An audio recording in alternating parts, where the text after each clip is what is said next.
नासिक में तट पर प्रधानमंत्री जब पहुंचे तो उन्होंने यहाँ पर गोदावरी तट पर पूजा पाठ किए। तस्वीरें आप देख रहे हैं, पूजा करते प्रधानमंत्री यहाँ नजर आ रहे हैं और उनके साथ विशेष अनुष्ठान यहाँ गोदावरी तट पर किया गया है। 11 दिनों के अनुष्ठान की शुरुआत पंचवटी नासिक से प्रधानमंत्री ने कैसे की है, ये तस्वीर हम आपको दिखा रहे हैं। और एक और तस्वीर, एक जुदा अंदाज भी प्रधानमंत्री का जरा आपको दिखा देते हैं। एक और तस्वीर आपको दिखा देंगे। आप यहाँ पर पूजा करते हुए प्रधानमंत्री को देखा, ये देखिए मंजीरा बजाते हुए प्रधानमंत्री, जो वहां पर एक तरह से भजन बज रहे हैं उसमें रमते प्रधानमंत्री को आप देख रहे हैं। उसी भजन में पूरी तरह से लीन प्रधानमंत्री को आप देख रहे हैं। और ये तस्वीरें अपने आप में बताती हैं कि कैसे एक एक पल का इंतजार प्रधानमंत्री भी कर रहे हैं और सिर्फ 11 दिन बाकी है। लेकिन ये जो शुरुआत प्रधानमंत्री ने की है, ये जगह अपने आप में खास है। हमने आपको कहा था कि पंचवटी का जिक्र राम यात्रा के वृत्तांत में भी आता है। और चलिए अब आपको बता देते हैं कि कैसे पंचवटी अपने आप में खास है और यहां से क्यों प्रारंभ किया गया। देखिए, वनवास के वक्त भगवान राम पंचवटी में रुके थे। यह इतिहास कहता है गोदावरी के किनारे पर्णकुटी का निर्माण किया गया था और 5 वट वृक्ष होने के कारण इसका नाम पंचवटी पड़ा है। लक्ष्मण ने पंचवटी में ही शूर्पणखा की नाक काटी थी, यह भी जिक्र आता है रामायण में। पंचवटी की कुटिया से रावण ने सीता का हरण किया था। सीता जी का हरण भी पंचवटी से ही हुआ था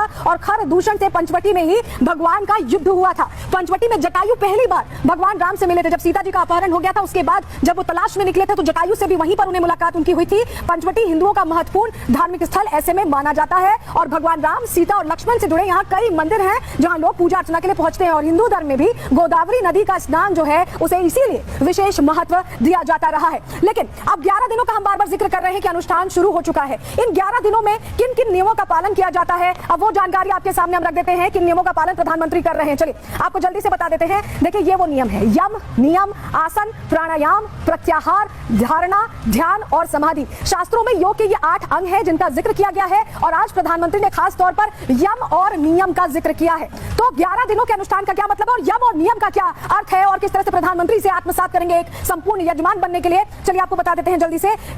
वो डिटेल्स आपके सामने अब रख रहे हैं। देखिए, मन, वाणी, शरीर, चिंतन, व्यवहार, क्रिया और दर्पण, सोच समझ पर नियंत्रण और उस पर अंकुश रखना, ये इसमें आता है। शास्त्रों का चिंतन, ग्रंथों का पठन पाठन, संयमित यजमान बनने के लिए ये नियम पालन जरूरी है और यही 11 दिनों तक प्रधानमंत्री कर रहे हैं। ब्रह्म मुहूर्त में स्नान करना होता है, ध्यान लगाना होता है, बाहरी भोजन का पूरी तरह से त्याग किया जाता है। इसके अलावा और क्या किया जाता है? सात्विक भोजन ग्रहण करना अनिवार्य होता है और पूजा के बाद ही फलाहार ग्रहण किया जाता है। रात की आरती के बाद ही भोजन किया जाता है। अनुष्ठान तक बिस्तर खाट पर सोना पूरी तरह से वर्जित होता है। दिन में सोना भी इसमें वर्जित है। तो ये वो नियम है जिसका पालन एक संपूर्ण यजमान बनने के लिए किया जाता है और प्रधानमंत्री इसी का अनुसरण करते नजर आ रहे हैं। लेकिन कैलाशानंद गिरी जो प्रमुख है निरंजनी अखाड़े के, उनसे भी हमने समझने की कोशिश की थी, उनसे एक्सक्लूसिव बातचीत की है मेरी सहयोगी श्वेता त्रिपाठी ने। उन्होंने क्या कुछ बताया अनुष्ठान को लेकर, सुन लीजिए।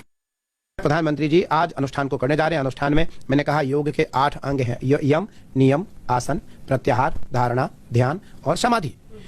इन 8 नियमों का पालन करने वाला योगी होता है।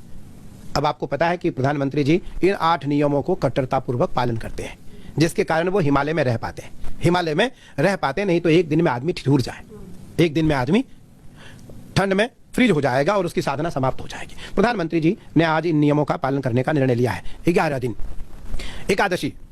एकादशी इसको उपवास कहते हैं। इसमें दोनों विषय है, स्वल्पाहार भी है और निराहार भी है। स्वल्पाहार भी है और निराहार भी है। स्वल्पाहार को उपवास कहते हैं, उप कहते हैं उस परमात्मा को। प्रधानमंत्री जी तो निरंतर राम के नजदीक थे ही, राम उनके हृदय में थे ही, राम उनके मन में थे ही, लेकिन आज से वो राम के समीप आने का प्रयास करने लगे।